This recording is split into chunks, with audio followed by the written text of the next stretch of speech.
Section 16 is about culture with a small c.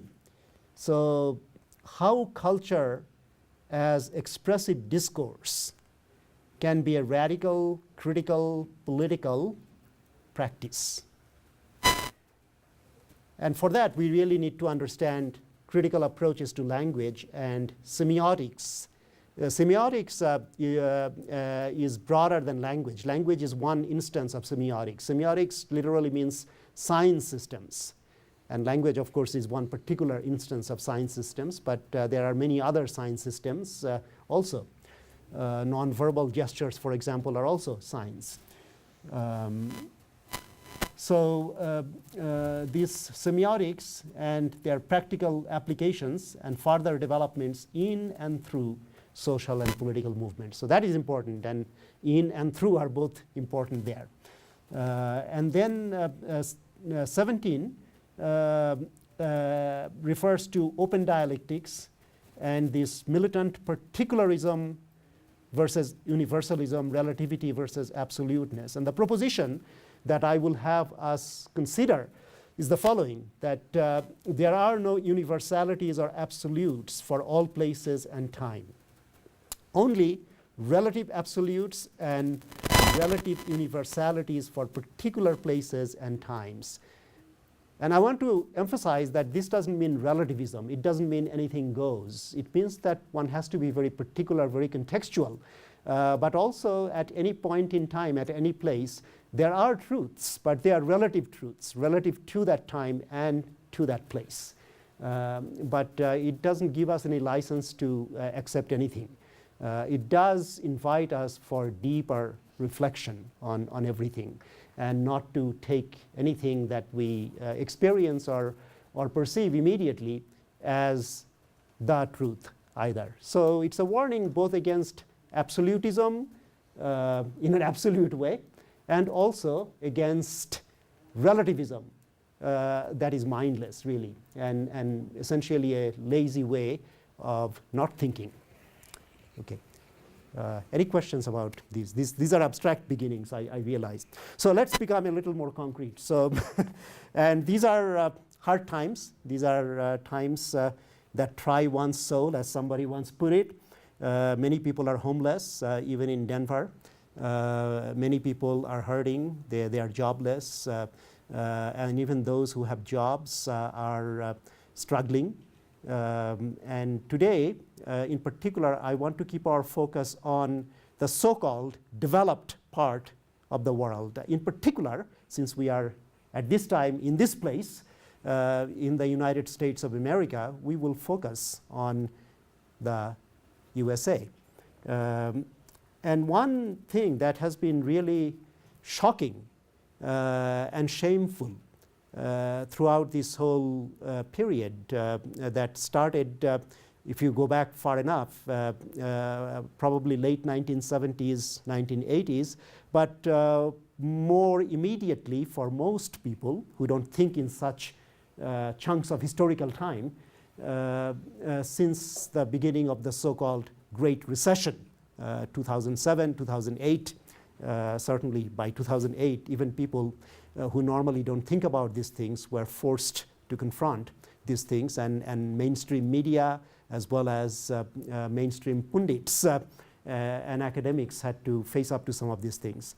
And what is indeed shocking and shameful is that in my profession, but this is more general, but since I am an economist, I have to first and foremost talk about my profession. In my profession, the mainstream economists to this day deny responsibility in two ways. One is that they are unwilling and perhaps unable to confront the deep assumptions of their theories and their worldviews, their outlook, on the basis of which they judge our economic and social system, on the basis of which they give advice all the time. And this brings me to the second point. In giving this advice, they are not innocent, although they think that they are being entirely professional and innocent. They do make a lot of money from this business of giving advice. And while I would not say, as some other people have said, that they're selling snake oil, they are certainly selling bad advice in retrospect. But presenting this as entirely good advice, justified by what in their minds has always been a scientific analysis. And one example of how bad things are is this film, Inside Job, which, thanks to Professor Chiara Piovani, I had an opportunity to see. And I found a short clip on the web. There is also, by the way, a clip of the Oscar. They won the Oscar, Ferguson and his collaborator. They shared it jointly last year, which actually is a good thing for the film industry to have done. They don't always do things so well. And in this particular clip, we see a very prominent economist from Columbia University, Glenn Hubbard, basically denying responsibility. And all the universities that are supposed to be the citadels of learning and expertise in this country, but also in other parts of the world, especially Europe, are complicit in this thing, I can say, without fear of contradiction. Okay, let's watch this.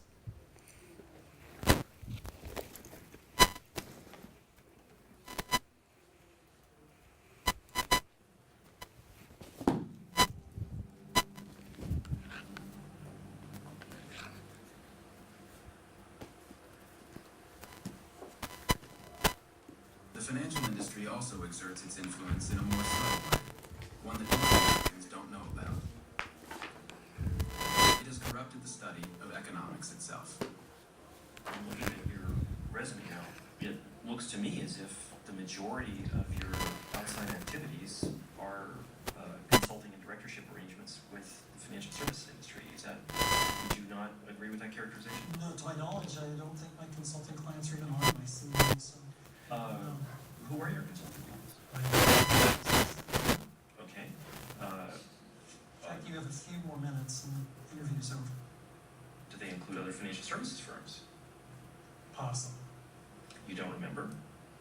This isn't a deposition, sir. I was polite enough to give you time. Foolishly, I now see. You have 3 more minutes. Give it your best shot. In 2004, at the height of the bubble, Glenn Hubbard co-authored a widely read paper with William C. Dudley, the chief economist of Goldman Sachs. In the paper, Hubbard praised credit derivatives and the securitization chain, stating that they improved allocation of capital and were enhancing financial stability. He cited reduced volatility in the economy and stated that recessions were less frequent and mild. Credit derivatives were protecting banks against losses and helping to distribute risk. A medical researcher writes an article saying, to treat this disease, you should prescribe this drug. Turns out, doctor makes 80% of personal income from manufacturing this drug. Doesn't look well. I think it's certainly important to disclose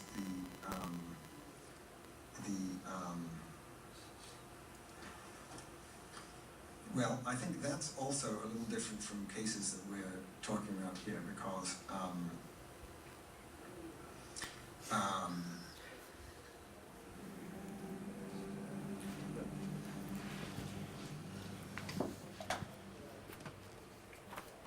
well, as you can see, economists were supposed to be the guardians of deep economic and financial thought in our society become suddenly quite hostile, or in case of Campbell in Harvard, suddenly inarticulate when confronted with these very basic questions that citizens are really entitled to ask, and they should, and they have, without finding any kind of answer that's satisfactory. The next thing that I want to go to from this is how it also is a reflection of a society that is genuinely dystopic. We don't have to really picture dystopia in our imagination.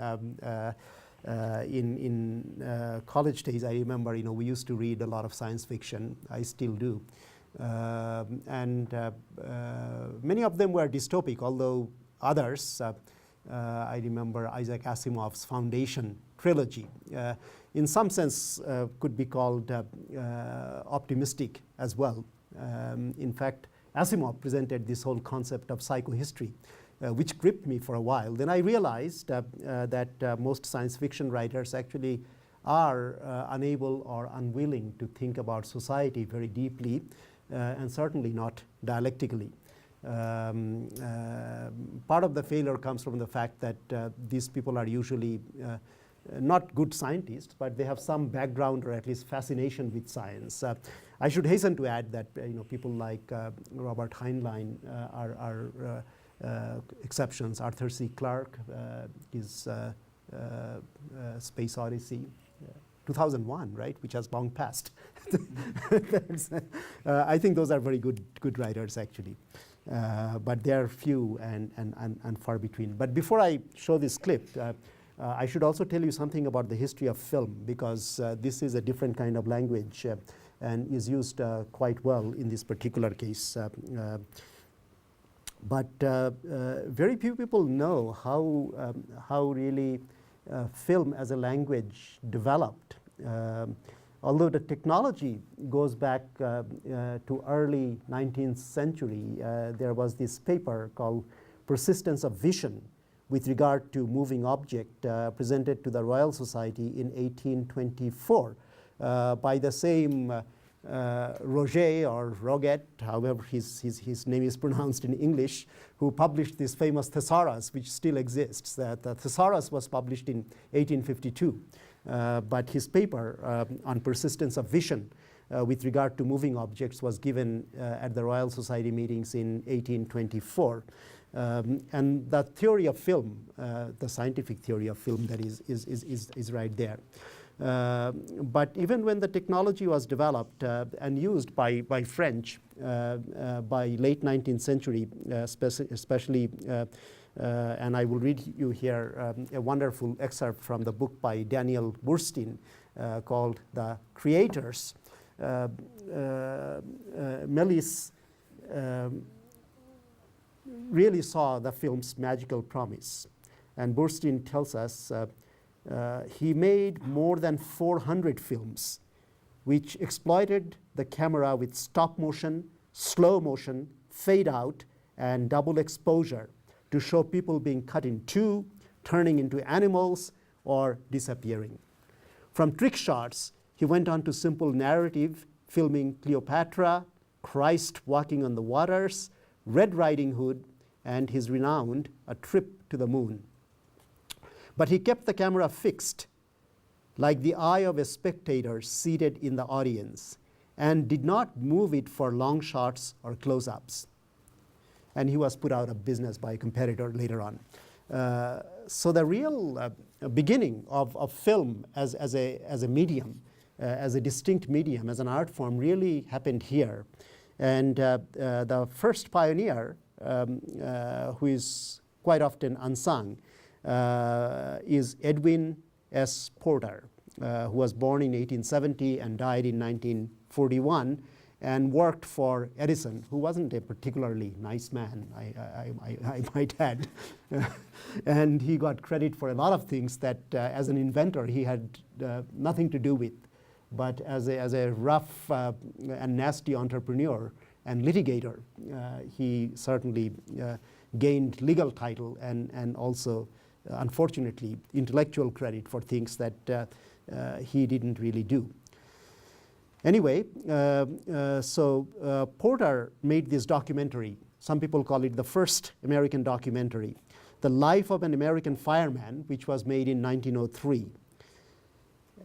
And according to Boorstin, I quote him, he showed the dramatic possibilities of replacing the theatrical scene of actors on a stage by the shot created by the motion picture camera. In this 6-minute film, he brought together 20 separate shots, including stock footage from the Edison archive and staged scenes of a dramatic rescue from a burning building by dissolves or cuts to make a suspenseful story. Porter himself made film history with the 12 minutes of The Great Train Robbery. It's really worth seeing even today, but you may have to go to a film archive to see it. Using 14 separate shots, not scenes, quickly shifting from one to another, without titles or dissolves, he left the spectator to connect this story of desperados who rob a mail train, shoot a passenger, and finally die in a shootout with the posse sent out to pursue them. Conjuring with time, Porter showed his shots not necessarily in chronological order and pioneered in parallel editing. That's the technical term that people use nowadays, but he was the pioneer way back when.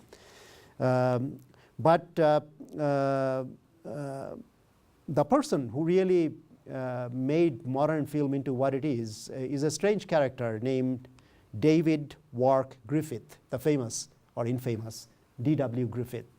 He made this really racist film, The Birth of a Nation, from a very bad book. And whenever they try to show it, it's picketed. And I'd probably picket it myself if it were shown here for political reasons. But as an art form, the film really is something that is worth preserving and worth seeing many times. It's indispensable, one might say, for studying film history. But it's also a very racist, and since racism is still with us politically, a very dangerous film, especially in times of crisis. So I won't give you the blow-by-blow account of everything he does here, but he definitely ushered in a new age. He was very conscious that he was moving away from theater and stage techniques. And I'll just read you a short quote from him and then move on to other things. He tells us, "I found that the picture makers were following as best they could the theory of the stage. A story was to be told in pictures, and it was told in regular stage progression. It was bad stage technique to repeat. It would be bad stage technique to have an actor show only his face. There are infinite number of things we do in pictures that would be absurdities on the stage. And I decided that to do with the camera only what was done on the stage was equally absurd." So he used many different kinds of shot, including close-ups. By the way, the use of dolly for taking shots at various distances was pioneered by an Englishman, and we have to give credit to the English at this point. But it was Griffith who put everything together and took it much, much further. And such was his impact that even Lenin, who certainly could not have stood him as a person, recommended that he should be studied by promising filmmakers like Eisenstein. And if we have time, I'll show you something by Eisenstein next time.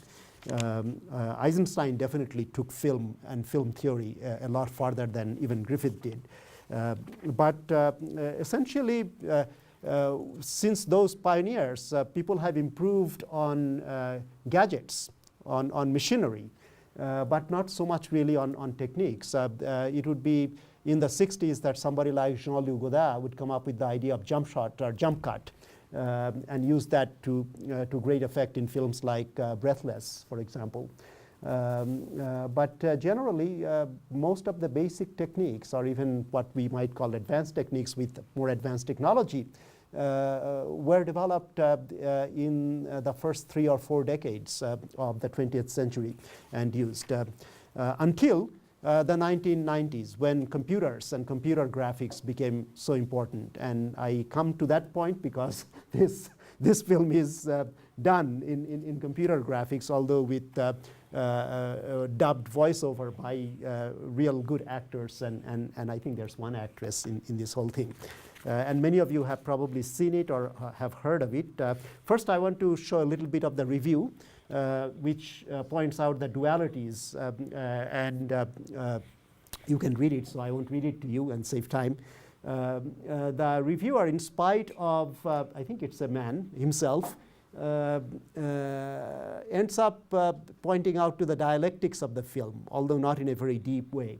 There are these oppositions in the film, and the film takes the oppositions in a rather pessimistic direction, which shows that ultimately the film really doesn't pursue the dialectics in depth and doesn't really understand its own contradictions so well. But very few films really do. You have to be an Eisenstein to see all that dialectics in the film.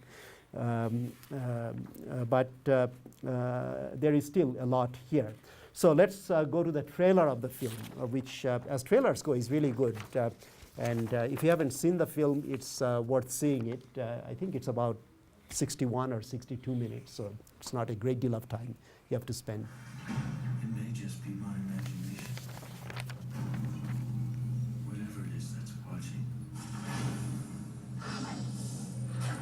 it's not human. Gentlemen, you are about to witness for approximately 61 cents the perfect homemade silencer. That sure is some silencer. Just drive over to my place, kick back, get some tequila.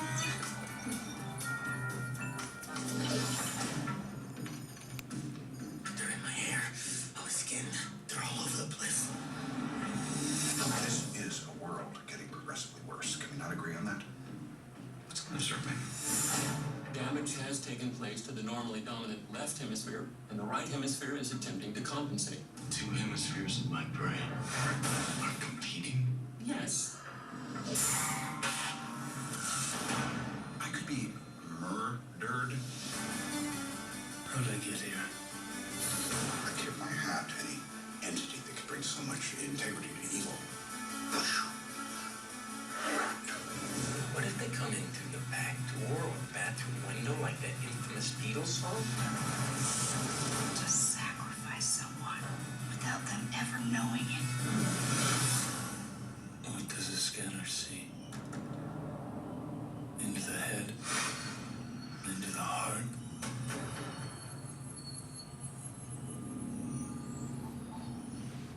Does it see into me? Clearly? Or darkly?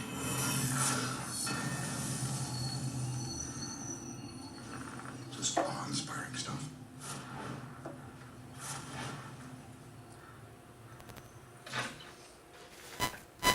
Okay, I think picture is supposed to be worth 1,000,000 words, and moving pictures are probably worth more than that. So I will not speak many more words than I have on this already.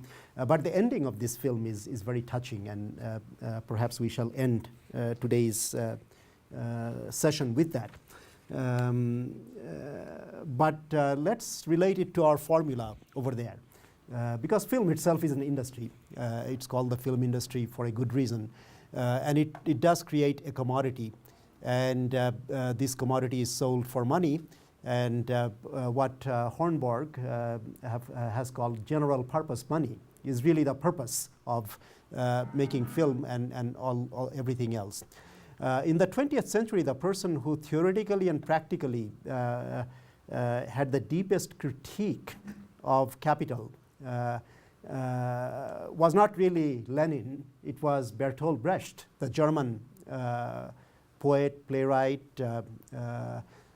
political activist, and probably the most acute and perceptive writer of the 20th century, and sometimes I even think for all time, at least until my time. And this is from the famous Threepenny Opera, which was a remake actually of older English version. Brecht wrote the lyrics, and Kurt Weill, who was his friend and very gifted musically too, found the appropriate music for this. And this is an old production, I think. Is it either Ernst Busch, who was also part of this ensemble, he had a whole group of people who came together. And the main purpose of their art form was, instead of putting people to sleep, or even when people thought that they were awake and enjoying things, basically escaping from reality, it was their purpose to make people more keenly aware of reality. And without knowing it, of course, they wanted to deny it. That's another irony of their fate, I think. They ended up making people feel the contradictions. And that is something good art, deep art must do. It's not just a matter of thinking through with our brain. It's also a matter of feeling through with our heart. This they ended up doing, although the second thing was something that they would have vehemently denied because they wanted to be